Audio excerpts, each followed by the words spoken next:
हर इंसान अपना एक घर बनाने का सपना रखता है। अपनी पूरी जमा पूंजी वो इस सपने को पूरा करने में कई बार लगा देता है और पूरे भरोसे के साथ वो अपना ये पूरा पैसा बिल्डर के हाथ में दे देता है।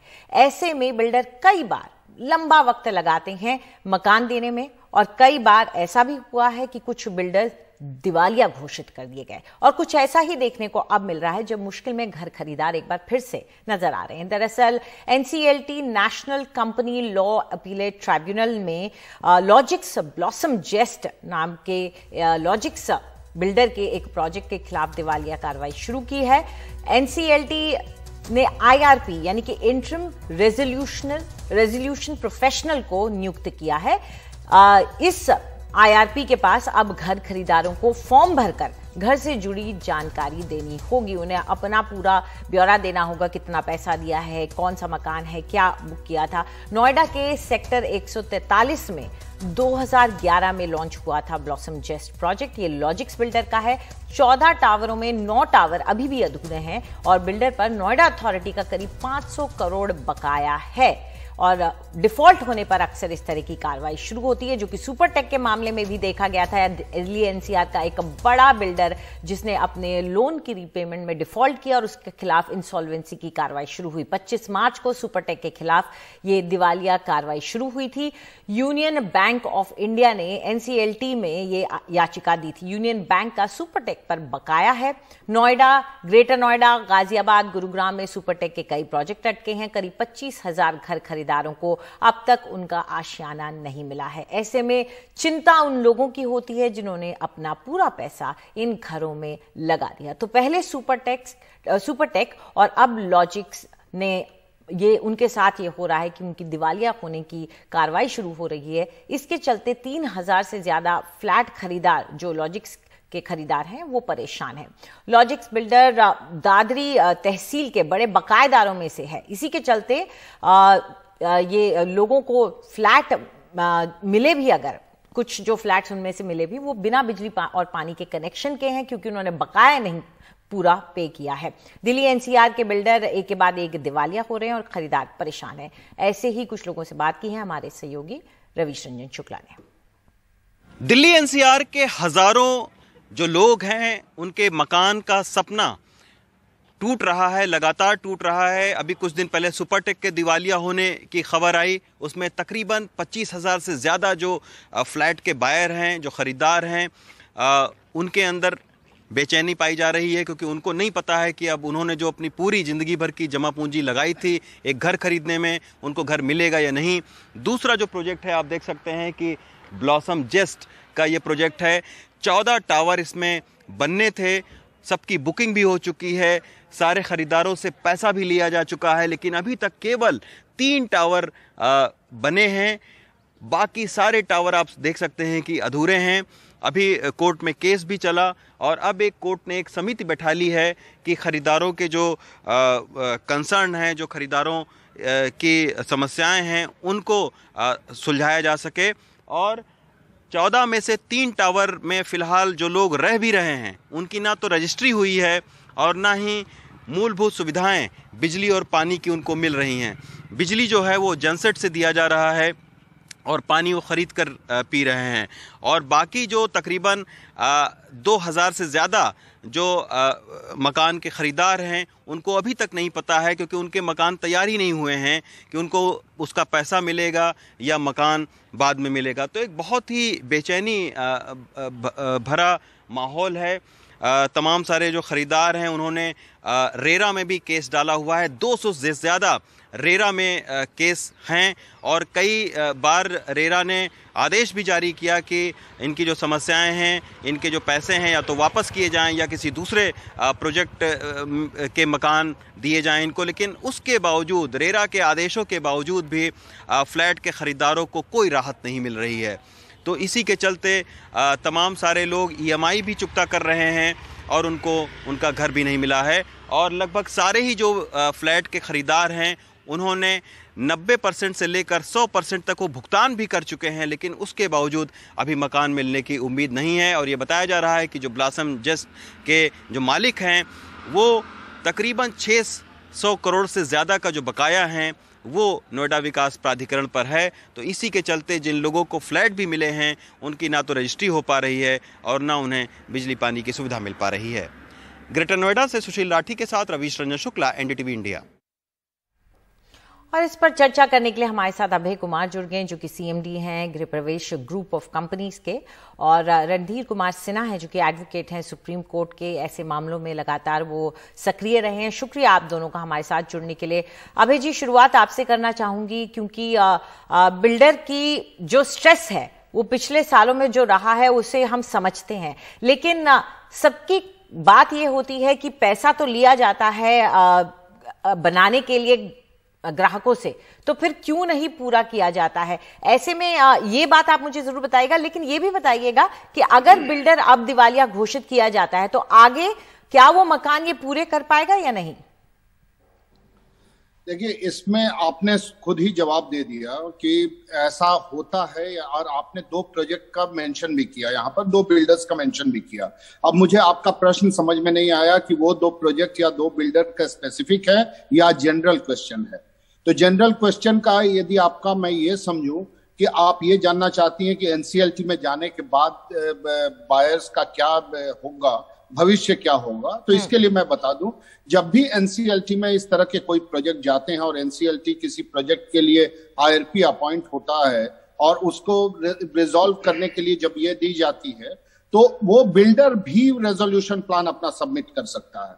अब बिल्डर्स की अपनी समस्याएं होंगी इन 2 प्रोजेक्ट्स में, और अभी तो सब कुछ कोविड पे नहीं डाला जा सकता, लेकिन कोविड को छोड़ा भी नहीं जा सकता। ये कोविड ने बहुत टफ टाइम दिया है बिल्डर्स को, और बहुत सारे लोग जो ऑलरेडी बायर्स थे उन लोगों ने भी अपने किस्तें देने बंद कर दी। कंस्ट्रक्शन लिंक प्लान में उनको टाइम टू टाइम पैसे नहीं मिले, कई सारी समस्याएं हैं। तो ये पर्टिकुलर इन 2 प्रोजेक्ट या इन 2 बिल्डर के बारे में यदि बोल रही हैं तो इसमें पूरे स्पेसिफिक्स में जाना होगा कि आखिर ऐसा क्यों हुआ, क्योंकि ये बहुत बड़ा ये बकाया है नोएडा अथॉरिटी का। अब नोएडा अथॉरिटी के साथ अपनी एक अलग समस्या है।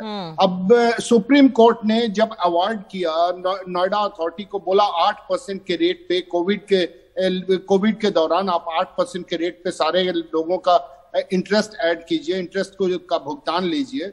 वो सुप्रीम कोर्ट के ऑर्डर को भी चैलेंज करके वो अभी भी मैटर सब जुडिस पड़ा हुआ है, जिस कारण से ना तो डिमांड निकल पा रही है, ना डिमांड पेमेंट हो पा रहा है। मतलब समझिए बिल्कुल पॉलिसी पैरालिसिस का सिचुएशन है। तो आज इतना बकाया जो नोएडा अथॉरिटी बता दे रही है, नोएडा अथॉरिटी को साथ साथ ये भी बताना चाहिए कि सुप्रीम कोर्ट के जो ऑर्डर्स को कितना इंप्लीमेंट उन लोगों ने किया है अभी तक। बिल्कुल, नोएडा अथॉरिटी तो हर बार बच के निकल जाती है, इसमें कोई शक नहीं है। चाहे वो भ्रष्टाचार के मामले में कोई और लिप्त हो जाए या इस तरह की स्थिति पैदा हो जाए, अथॉरिटी हमेशा अपना दामन बचा करके निकल आई है, ये हमने देखा है। सिन्हा साहब, इसमें ये जानना चाहेंगे कि अब जिन लोगों ने पैसा लगा दिया है, जो खरीदार हैं, उनके लिए आगे का रास्ता क्या रहेगा? देखिए, जहां तक खरीदारों का सवाल है, उन्हें पैनिक होने की जरूरत नहीं है। एनसीएलटी ने जो ऑर्डर दिया है इंसॉल्वेंसी प्रोसीडिंग्स का, वो इंसॉल्वेंसी प्रोसीडिंग्स में आप आईआरपी के पास अपना क्लेम दर्ज कर सकते हैं। फॉर्म सीए आता है जहां पे आप अपने सारी डिटेल्स के साथ, सारे डॉक्यूमेंट्स के साथ आप वहां पे अपना डिटेल्स फाइल करेंगे, जहां से आपको रिलीफ मिल सकता है। और आईआरपी जब भी अपॉइंट होता है उसमें ये नहीं होता, उसमें होता है कि वो रिस्ट्रक्चर कर सकता है। पहले first priority should be given to restructuring, not to insolvent the company. अगर यूनियन बैंक ने क्लेम किया है 432 करोड़ से अप्रॉक्स उन्होंने क्लेम किया है, तो दैट इज नॉट कि 432 करोड़ का ही वो प्रोजेक्ट है, वो काफी ज्यादा का प्रोजेक्ट है। तो इनको रीस्ट्रक्चरिंग करना है, और कैसे रीस्ट्रक्चरिंग करना है उसका रिजोल्यूशन प्लान उनको देना है। अगर रीस्ट्रक्चरिंग होगा तो फिर बायर्स का इंटरेस्ट प्रोटेक्ट होगा, और बायर्स का interest protect is first priority. Supreme court ने अपने एक जजमेंट में भी कहा है कि आप बायर्स के इंटरेस्ट को प्रोटेक्ट करें, उसके बाद आप किसी अदर्स के इंटरेस्ट को प्रोटेक्ट करें। साथ साथ क्योंकि वो फाइनेंशियल क्रेडिटर बाद में आएगा, पहले buyers financial creditor, they are treated as financial creditor. अगस्त 2019 से पहले बायर्स कहीं भी फाइनेंशियल क्रेडिटर्स में नहीं आते थे। अगस्त 2019 के बाद सारे बायर्स फाइनेंशियल क्रेडिटर्स में आ रहे हैं। तो अब क्या है कि अब बैंक के सीओसी में बायर्स भी अपनी साझेदारी करेंगे, उनका भी इक्वल शेयर होगा और क्यूमुलेटिव तरीके से जा सकते हैं ना बॉस।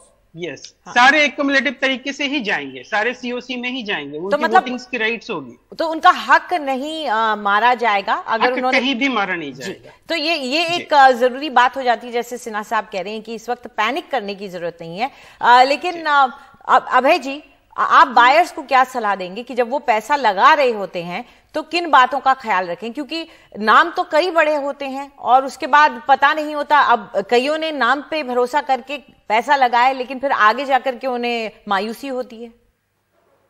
देखिए, मैं यहां पर बोलूंगा बायर्स की गलती बहुत कम है, बहुत ही कम है। यहाँ पर 2-3 चीज बहुत बेसिक चेंज करने की आवश्यकता है। जैसे नोएडा की हम बात कर लें या ग्रेटर नोएडा की बात कर लें, यमुना अथॉरिटी की बात कर लें, तो यहाँ 10% पेमेंट देने के बाद आपकी प्लॉट की रजिस्ट्री हो जाती है और आप सेलिंग चालू कर सकते हो, आपको कमेंसमेंट सर्टिफिकेट भी मिल जाती है और आप धीरे धीरे पेमेंट लेना शुरू कर देते हो। बायर, अब यहाँ पर कुछ पॉलिसी चेंज करने की जरूरत है जो कि बहुत डिफिकल्ट नहीं है। महाराष्ट्र गुजरात में ऑलरेडी हो रहा है, गुड़गांव भी काफी कुछ इसमें काफी कुछ कर लिया है उन लोगों ने। अभी क्या है कि हमारे यहाँ जो रजिस्ट्री होती है ये एट टाइम ऑफ पोजीशन होती है। महाराष्ट्र गुजरात का मॉडल को फॉलो कीजिए, 20% पेमेंट लीजिए, 21% पेमेंट आप ले ही नहीं सकते हैं जब तक आप डॉक्यूमेंट की रजिस्ट्री नहीं कराएंगे।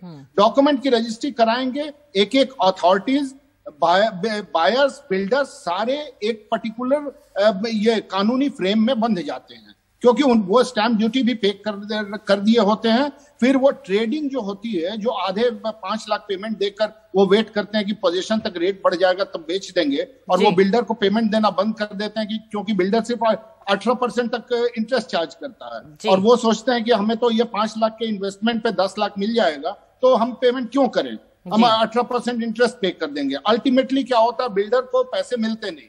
कंस्ट्रक्शन लिंक प्लान सुनने में तो बहुत अच्छा लगता है कि कंस्ट्रक्शन हो रहा है, पेमेंट दे रहे हैं, लेकिन रियलिटी में बिल्डर्स को पेमेंट मिलता नहीं है। सेकंड फ्रंट पे मैं ये बोलूंगा, एक और चीज ऐड करूंगा मैं, यहाँ पर रेरा जो आया है, रेरा बहुत कुछ किया है, लेकिन रेरा को बहुत ताकत देने की आवश्यकता है। रेरा कंप्लीटली कंसंट्रेटेड है रियल एस्टेट पे, तो उनको ताकत देने की आवश्यकता है। रेरा का एक तरह से एडवाइजरी बॉडी बन के रह गया, रेगुलेटरी अथॉरिटी से एडवाइजरी, ये बात आपने बिल्कुल टूथलेस टाइगर हो गया है। मेरे पास वक्त थोड़ा कम है। सिन्हा साहब, यहाँ आपसे जानना चाहेंगे, इसमें कोई शक नहीं है कि डिफॉल्ट जो हम ज्यादा देखते हैं बिल्डरों का, ये एनसीआर के नोएडा वाले इलाके में ज्यादा देखते हैं। क्या इसके लिए नोएडा अथॉरिटी भी जिम्मेदार रही है, उनकी पॉलिसीज भी जिम्मेदार रही हैं?